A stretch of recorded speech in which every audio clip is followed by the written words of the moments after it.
Welcome back, Dice Count. Once again, we are here in the crap dungeon. We are here in the crap dungeon. All right. Yes, we are. Bunch of dice monsters you are. I got some really good stuff to show you guys on this video. And some of the material is actually going to come from a few of my fellow crap buddies that I met in a craps group. They had a few suggestions, and these people that are suggesting that I show some certain things have been with me since the beginning of this channel. So I'm going to touch up on those things to help you be more consistent. We have some really good stuff coming up. Well, I have some stuff coming up with a friend of mine where I'm actually going to take him and start seasons, because he's a brand new craps player, and I'm going to actually show you how I transform his throw. This is all going to be recorded. We're going to have different seasons. It's going to be really good stuff. But yes, I'm going to take his throw and transform it right in front of you guys. But that's not what we're here for today. Today, we are here to discuss basically your posture at a craps table, all right? I mean, I might throw a little extra juicy things in there later on. But let's get this posture right. The guy that I mentioned earlier that I met in the craps group, he brought to my attention, he said, I think your rolls are awesome. But he said, what conflicts me is there are no rails on your craps rig. There's no rails like it is at the casino. And he says, for me, that makes a difference with or without rails. But here's not necessarily the problem with that, but here's my rebuttal. If you take my technique, Dom's technique, Frank's technique, if you take the pendulum swing technique, this technique will work on any table, on any surface, as long as you're in the correct posture. It's going to set you up to automatically be in the posture that you are at the casinos. And today I'm going to teach you that posture. All right. So let's just start. First off, let me start off by saying Dom, he had a craps rig where it was just this and no table. I mean, he just threw from basically into a rig from like whatever spot he wanted to. It wasn't set up or anything. So guys, I mean, before I really got good at this, and I was pretty inconsistent, but I was still really curious about what was going on. I used to throw at a dog kennel. I used to work at a dog kennel, and I would go outside and I'd throw on this little wooden kicked in table, man. It was a wood kicked in table, and I put a towel on it, and it was, it had a, I guess like a wooden backboard too. Not even a wooden one, basically, probably concrete. But anyway, I was throwing on that and landing hard ways. So if you can do that, if you can get this basic pendulum that I'm trying to get everyone to get, or people that want to listen, if you can get that, you can take this and you can take it anywhere, any casino you want, any craps rig you want. You don't have to go out and spend hella money for, a craps table, a full-blown craps table. What would you look like doing that? And you don't even have the technique dialed in. You don't even need the craps table for when you do have the technique dialed in. All right, so I'm gonna quit wasting your time, but just keep that in mind and we'll get started. So my posture, first let's start with the feet. Let's start down here with the footwork. Forgive my dusty ass shoes. I just got off work, but let's start with the posture. All right, when I am at the craps table, I am not flat-footed at all. This is not a good look to be flat-footed. When I'm at the craps table, I'm a little less than shoulders width apart. This automatically sets me up to lean over. My left foot, I'm on the balls of my feet, not the tippy toes, not the tiptoes of my feet. I'm sorry, this camera angle sucks, but not the tiptoes of my feet. I am literally on the balls of my feet, like in a get ready position. But still, my heel isn't, I'm not flat footed. My heel isn't touching, you know? So I've got the middle of my left foot aligned just, well, the tip of my left foot aligned with the middle of my right foot. So that gives me a lot of support on the left and right. It gives me pretty even distribution. There's a little more weight, I'd say, on my right foot. All right, so that's the position you want to be in, all right? I am also, when I'm here, I'm leaned over just a bit, just a tad, because think about it, when you're here, your mission is to dominate this table. You want to be over the table like you're going to dominate it. You don't want to be here, you know, just sitting at the edge of the table. You want to be actually here and center yourself in the middle of that table, straight down in the middle. So you want to be, you don't want to be hunched over, but you want to have a subtle lean along with the posture. Okay? And then you can do stuff like rest your hand, grab, you know, if there is a rail there, which there will be, just rest your hand on the cushion like that. And that should put you in the posture that you need to be consistent. All right, so I also want to discuss the posture of this new updated throw. And like as I discussed yesterday, I put up a video yesterday. The reason for these changes are to be more consistent, and it gets you to roll the numbers that you need more times than not. So this is a little different from my first videos. As you know, things have changed a great deal since I've took a lesson from Dom. So the tables more than likely have changed, but it's still plywood table and still felt. That's all you need, plywood and felt. So I'm gonna try to get a good camera angle here. Let me see what I can do. Okay. All right, let's see. Okay, cool. So this should be good enough. Move my helmet.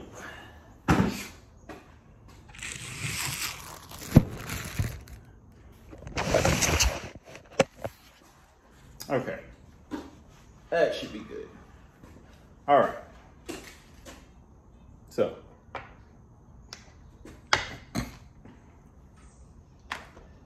what's changed with the new throw?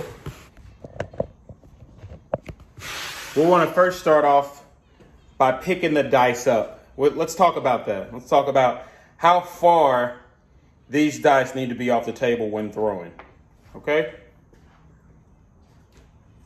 So at first, when I was rolling, I'd come and I'd put the dice way up here somewhere. That's not correct at all. That's gonna mess with your variance and a lot of other things. Your consistency, it's just not gonna be a good look. If I turn around and pause like that, it's because like these crazy squirrels, I think I parked over like their leaves and acorns and they like drop shit on my car, I don't know. But anyway, let's start with how far you wanna pick these up off of the table. Now, when I'm coming to the dice and picking them up, I'm setting my grip first before I even lift off the table, all right? I'm setting that grip, and if you wanna, refer to my grip, it's in another chapter earlier than this.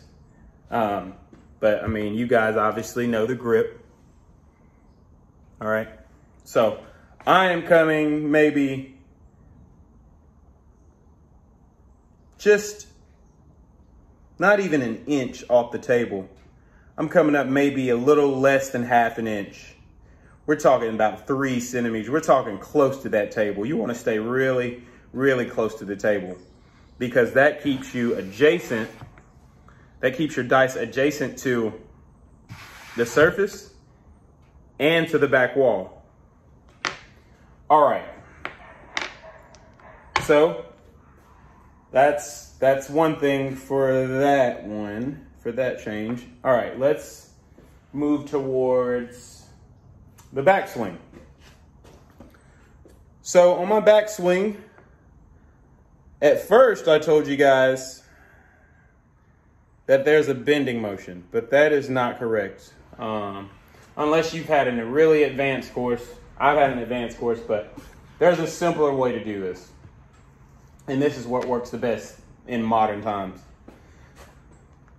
On the backswing, you want to come about, I'd say maybe 4 to 5 inches back.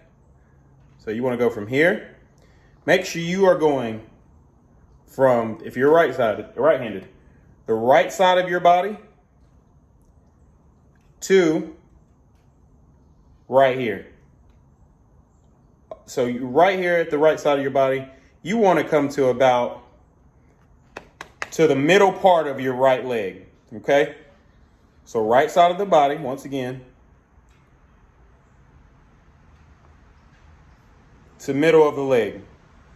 That's all you really want to do. That's all of the back force you need. Any more than that is going to have you throw the dice rather than loft them. We want to loft the dice. We're not throwing them. We're throwing them to the wall, not through the wall. All right?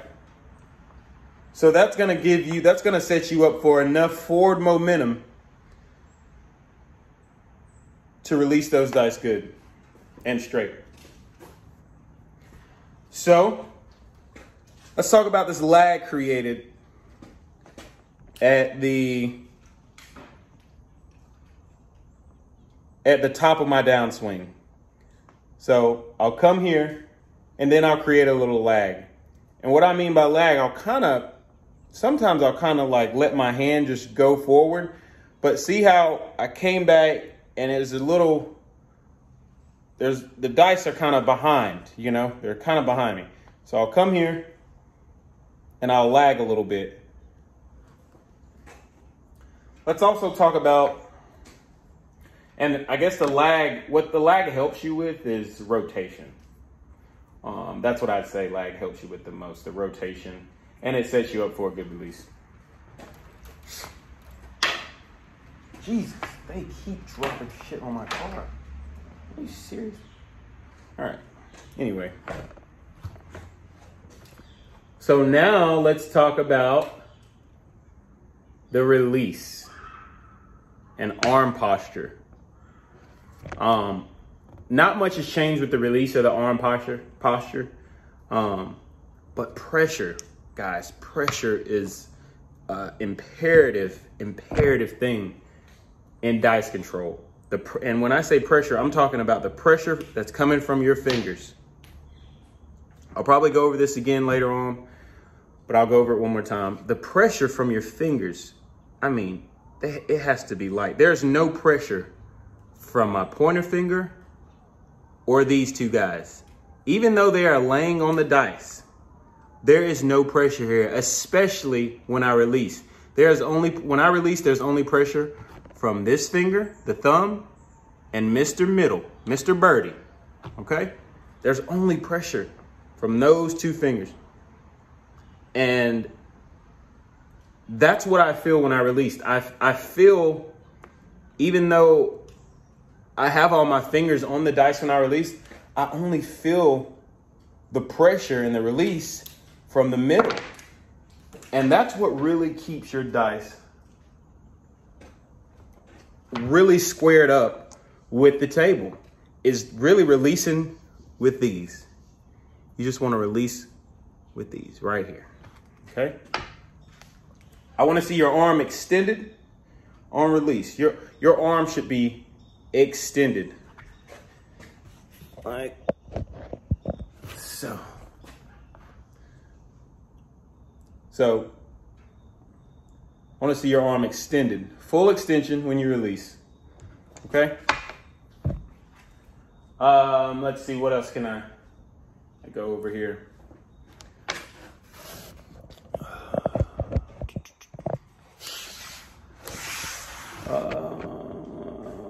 So let's talk about the 45-degree angle in which you toss the dice. So when they're saying 45-degree angle, that means the point of where the dice are no longer, well, the point, I guess they're talking about the point where the dice start going up. So right here, the dice are going to start going up. So you want to create this angle, this imaginary angle, I'm sorry. You want to create this imaginary angle, 45-degree angle. So it should be, you know how angles work, 45 degree in there. That's the angle you want to constantly think about. So, I guess you guys want to see me throw a few. I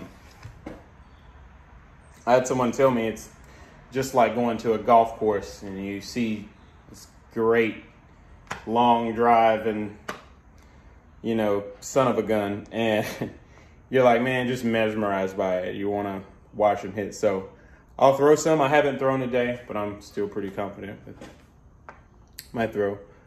And, you know, I just want people to know there's a lot of people that really give dice manipulators a hard time. And if you know about variance, you know that you're not always going to throw 100%, man. It takes just a little bit of your focus to get off and throw bad. All it takes is a little focus to, you know, really have your dice spin off axis. If you lose focus, it's going to be a bad throw. All right. Let me throw one. So, also, before I throw, sorry, I got you guys excited, huh? Before I throw, let me show you this. My arm, look how far away from my body is, okay? So, with that being said, when I go to throw, I'm not going to adjust that at all. When I go to throw, I'm an arm guy, not a wrist guy. I'm going to just move that back, just like that. I want to move that back. Boom. Here. All right. And when you do your pendulum, you don't want any stop. You don't want any kind of sudden stop. You want one fluid motion. And you want that arm straight. I want you to look again. And that, you know, in reference to my friend who asked me about the rails, you're in your right posture and you're on the balls of your feet and your arm is straight and it's not like against your body, because you need, you know, that's going to create that rail space that you have at the casino. And from there, you just move it back 4 inches, just about, and shoot. It's all right. Let's warm up.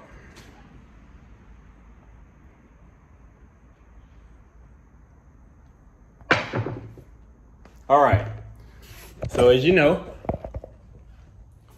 whoever watches me throw has seen this before. You've seen it plenty of times. You know that my dice, they land in patterns. Okay? 6, 6.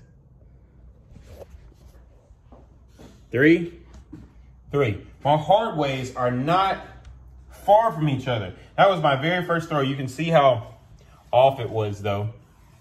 They landed apart, but still, I had the right thing going on here. You know, you see a 1, and then you see a 1 right there. Okay. All right. So the first roll was almost a hard 4 or hard 6.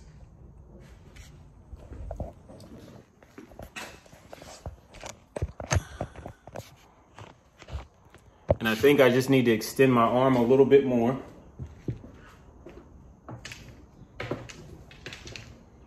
To lock down what I'm trying to do.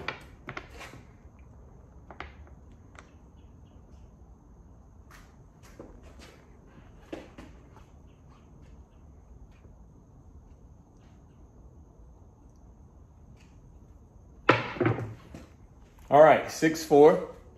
Let's go look at the dice again. Always check your dice, your behavior of your dice, okay? Again, 6, 6. 4 is right there, 4 is right there, but you can see where the 5,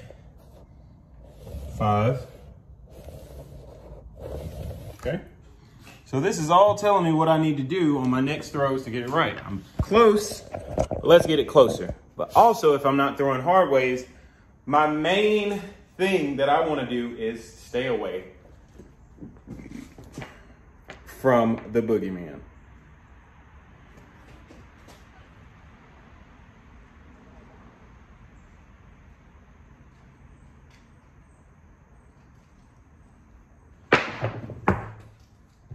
All right, 12.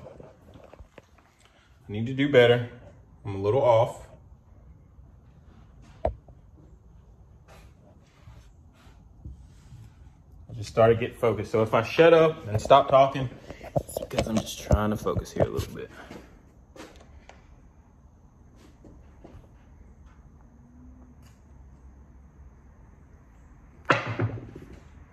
All right, 5-1.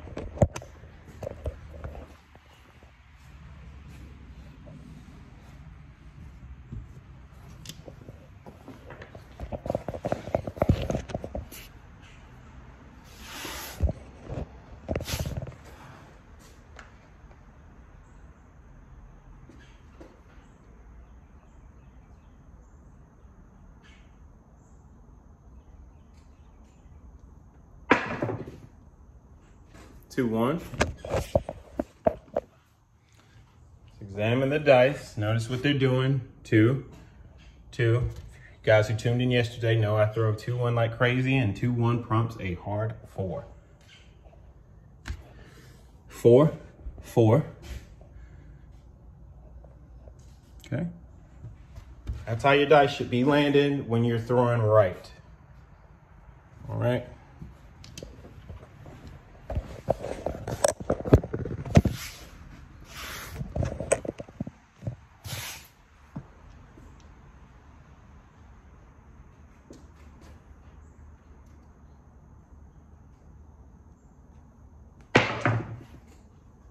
Okay, 3-1.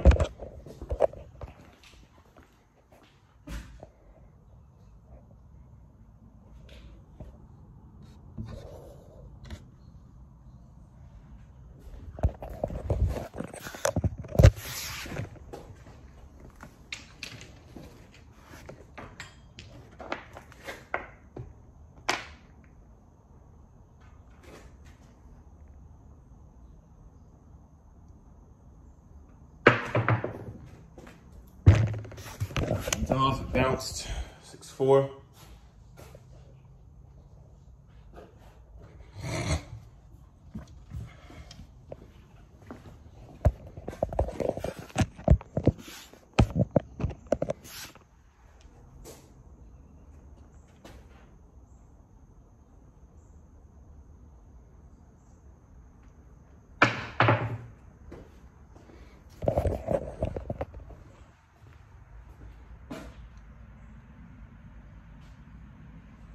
Getting real close.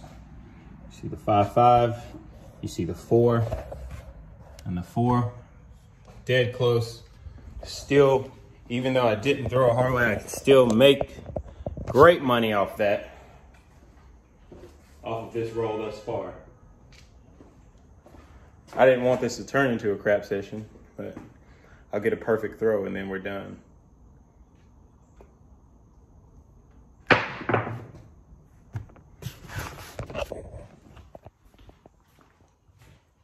Six, 2.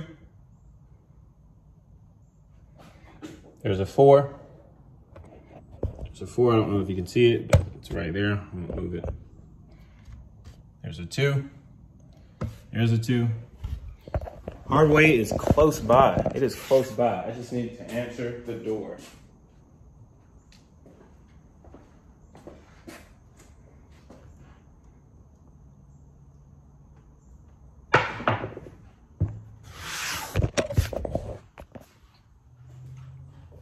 For 1.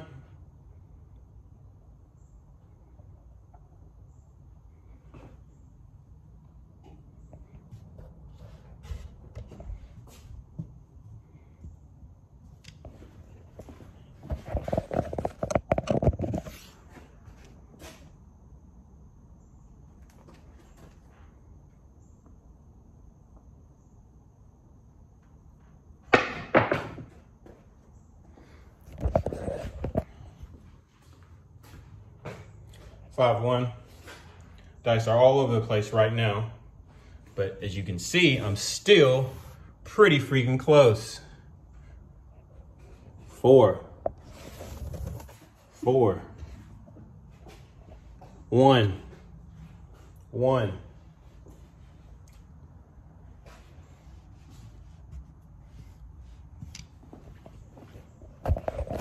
Even with this roll, you can make an abundance.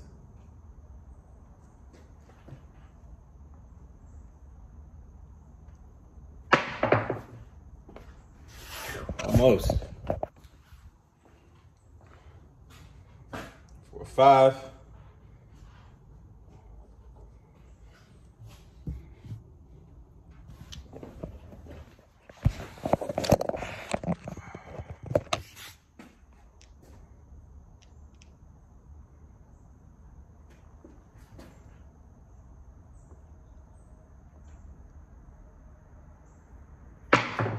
A little too hard there.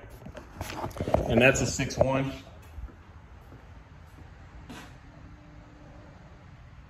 All right. We'll keep going.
If you play with me, if you study with me, you win.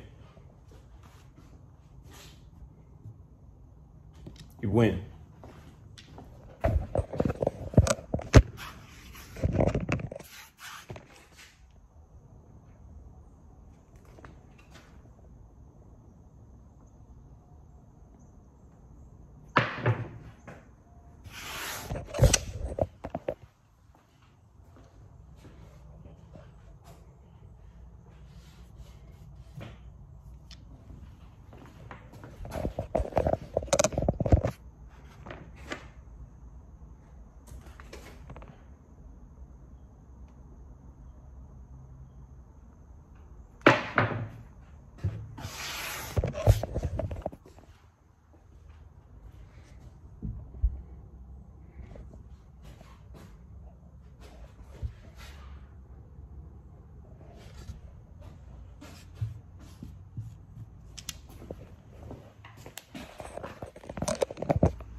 hard 8. Even though they split, I was still on the money with mine.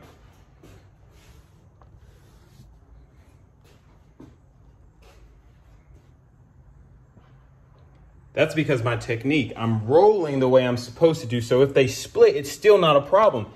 They're still gonna do the same thing if I'm rolling right. If I'm releasing right, my dice are gonna do the same thing and they're gonna land on the same number or close to it, one click away.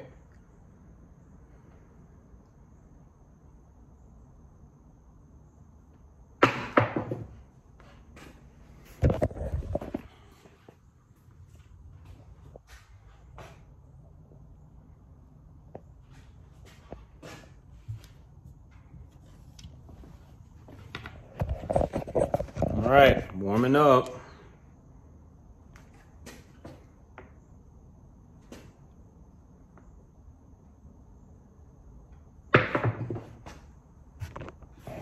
Almost.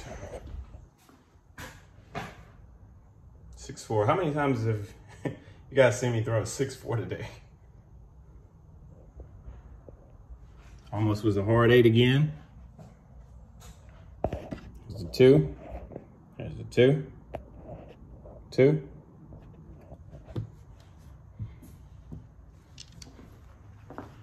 That's what I'm starting on every time. Okay.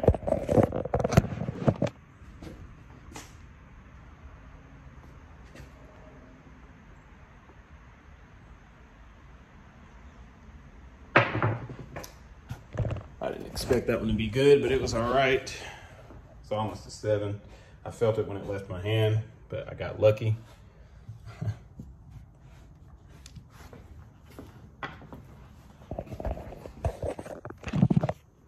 Whoops, I'm sorry.